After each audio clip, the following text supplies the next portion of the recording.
Hi, and welcome back to the Savvy Psychologist podcast. I'm your host, Dr. Ellen Hendrickson, and every week I'll help you meet life's challenges with evidence-based research, a sympathetic ear, and zero judgment.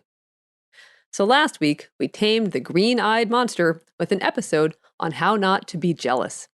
This week, by request from listener Sonia A. from Phoenix, Arizona, we cover another emotion of inadequacy, envy. And envy is universal. No matter how successful one becomes, envy never really stops until you decide it does.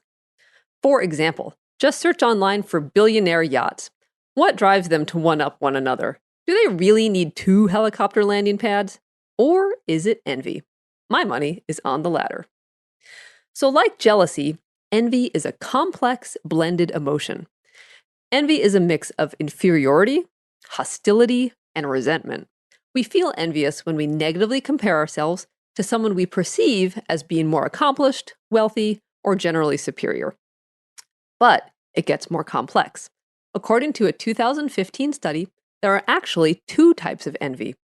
The first is called benign envy, which is an envy that motivates you to improve yourself. Your envy inspires you to try to attain what others have. You want to level up. By contrast, the second type, malicious envy, makes you resentful, angry, or even wish ill upon those you envy. You want them to come crashing down. Malicious envy is particularly likely if the envied person's position seems to be undeserved or flaunted. So, benign envy is, by definition, benign, even if it's likely the most uncomfortable way to motivate yourself. So this week, let's focus on malicious envy. Here are 5 ways to snuff the flames next time you're burning with envy. Tip number 1, remember all the people you envy are just people. And people get their feelings hurt, their hearts broken, and their egos deflated. Nobody has a perfect life. Everyone has issues and struggles, enough to fill that Birkin bag. If you envy someone their perfect life, simply get to know them better. I promise you, they're human after all. Tip number 2, befriend those you envy. So, one school of thought is that if you envy someone, they're probably doing something right, because they're where you want to be. So, even though it's counterintuitive, reach out to those you envy. Compliment her, genuinely, not snarkily, and then find out how she does it. You'll go from envy to inspiration. And as a bonus, by getting to know her better, you'll confirm tip number 1. Tip number 3, try some healthy downward social comparison. So envy is caused by what psychologists call upward social comparison. You compare yourself to those who you see as superior to you.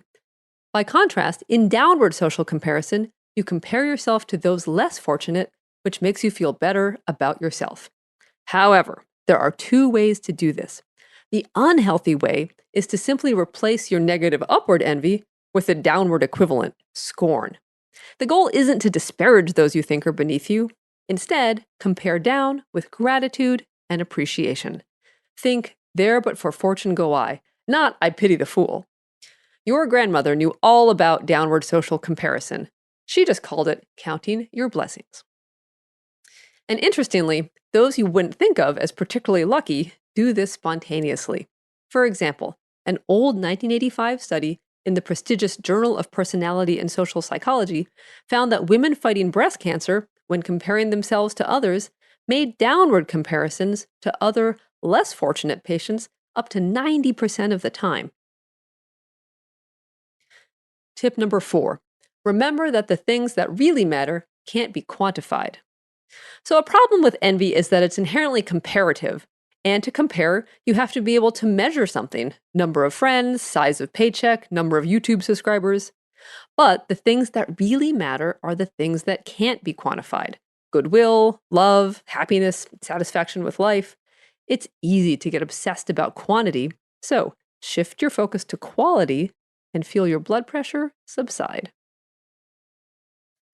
And finally, tip number 5, you can never win unless you decide to.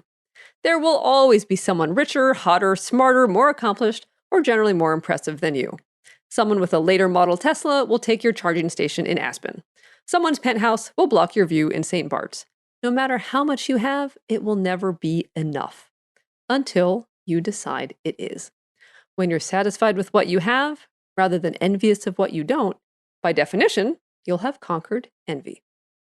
To sum up, today you may envy your friend's promotion, relationship, or perfect children, but as they say, the only constant is change. Without a hint of gloating or schadenfreude, you may envy others today, but tomorrow you may find yourself, the gracious, envied. In the meantime, try one of the 5 tips and you'll feel more peaceful, less inadequate, and a lot less envious. If The Savvy Psychologist makes your life happier or healthier, let me know by liking on Facebook, subscribing to the podcast on iTunes or Stitcher, or subscribing to the biweekly newsletter at quickanddirtytips.com/newsletters. Thanks for listening. I'm Dr. Ellen Hendrickson. A transcript of this and every other episode, as well as the references for the studies I mentioned, are always available on quickanddirtytips.com/savvy-psychologist. Next week, we'll have a joint episode with Mighty Mommy to ease the back-to-school transition. And of course, The Savvy Psychologist is strictly for informational purposes and doesn't substitute for mental health care from a licensed professional. Thanks again. I'll see you next week for a happier, healthier mind.